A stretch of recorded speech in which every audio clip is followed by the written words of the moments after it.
Kus sina Allen Carri meetodist kuulsid?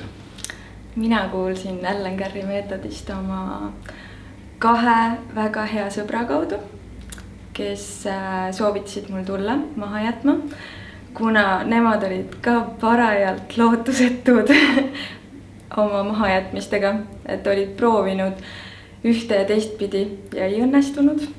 Ja kui nende puhul see juba töötas, siis ma teadsin, et siis töötab see minu puhul ka. Ja mitu sigaretti sina päevas tegid?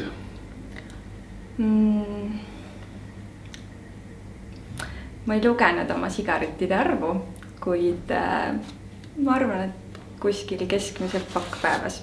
Ja mitu aastat? Vahelduva eduga olid mõned pausid, kus ma ei teinud suitsu, aga kuskil siis 13 aastat. Aga miks see pausid oli, miks sa vahepeal ei teinud suitsu?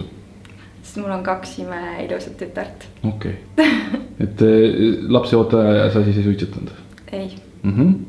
Ja kui sa peaksid kellegi edasi rääkima, et mida Allen Carri meetodiga tehakse, mis see seminaril tehakse, kuidas sa seletaksid neile? Ma olen hästi paljudele soovitanud tulla suitsetamist maha jätma Allen Carri meetodiga. Ja iga kord küsitakse mul, et mis see siis sinuga teeb? Ja tegelikult ma ei oska vastata, sellepärast, et ma ei saa täpselt aru isegi, mis see siis täpselt teeb. See on nagu mingi maagia. Okei. Sellepärast, et see lihtsalt töötab. Kui ma peaksin lihtsalt sulle andma mingi nõu, kuidas inimestele rääkida, siis Allen Carri meetod seletab inimese suitsetamise lahti. Kui sa saad aru, miks sa tegelikult suitsetad, kui sa mõistad seda lõksu, on ka lõksust välja pääsema väga lihtne. Lihtsalt kui ma peaksin 2 sõnaga sulle ütlema. Okei. Ja mis hirmud sul mahajätmisega seoses olid? Mida sa kartsid? Ma kartsin, et ma ei teagi, mida ma kartsin. Kuidagi jube raske oli nagu teha seda otsust, et ma nüüd ei suitseta, ma ei tea, no. Kaua sa hoogu võtsid? No 1,5–2 aastat. Nii. Aga mis su hirmud oli? Kas sul oli hirmu, et see mahajätmine on hästi raske? Kas sul oli hirmu, et see läheb paksuks või midagi ennast veel? Ma kartsin, et minu pool see ei tööta. Okay. Ma kartsin, et mul on raske, et siis ma pean võitlema nende ebamugavate tunnete ja emotsioonidega. Et ma ikkagi tahan seda teha ja mul on raske ja no ikka ju, kõik muutused on rasked. Ja kuidas siis reaalsus oli? Ma pean tunnistama, et nädal aega oli natuke raske emotsionaalselt, aga see oli teistmoodi. Ma tundsin nagu mingit teatud kurbust, kuid samas mitte ükski asi ei pannud mind sirutama kätt ja haarama suitsu järgi. Ja kuna varem enne seda seminari sa olid suutnud nädal aega ilma suitsut olla? No lihtsalt niisama ei suutnud, isegi kui ma väga haige olin, siis ma läksin tegin suitsu. Okei. Ja kas oled varem ka üritanud maha, et enne meetodit? Ja 2 korral. Ja millega, mis viisil? No siis oli lihtsalt need mõjuvad põhjused nagu lapsed. Ja kuidas sul sellega läks siis? Ma arvan, et see tuleb kuidagi natuke loomulikumalt. Kuidagi see on nii teadlik otsus, et ma siis nagu sellel perioodil ei tee suitsu.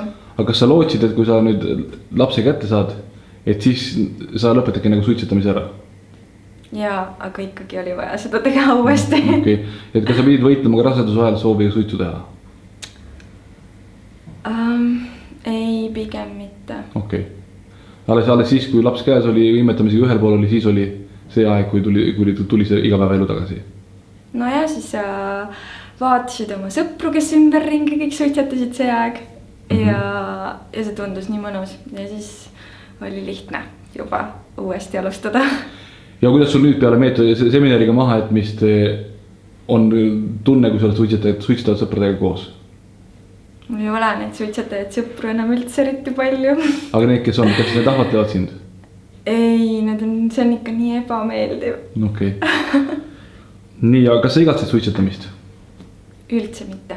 Absoluutselt mitte? Absoluutselt mitte. Ma olen nii õnnelik, et ma ei ole enam suitsetaja. Okay. Et ma ei ole see uhver enam. Ja kuidas sinu elu muutunud on peale mahajätmist? Midagi muud ei olegi muutunud nii väga, ma arvan, et ainult paremaks on muutunud. Mul on palju parem tervis ja ma olen, ma arvan, palju õnnelikum, ma ei haise enam et selle koha pealt ainult nagu hästi. Okei, ja kas sa soovitaksid teistel inimestega seminari tulla? Kindlasti. Oled soovitanud ka, nagu ma aru saan? Ma väga paljudele soovitanud. Ja loodame, et siis kunagi jõuavad no ma ka loodan, jah. Nagu sa näed, see otsus ei pruugi tulla üle. Sul läks 1,5–2 aastat enne, kuni sa jõudsid otsusele. Jah, nad ikka pidid mulle rääkima sellest. Jah. Aga aitäh sulle, Piret. Aitäh. Edu sulle.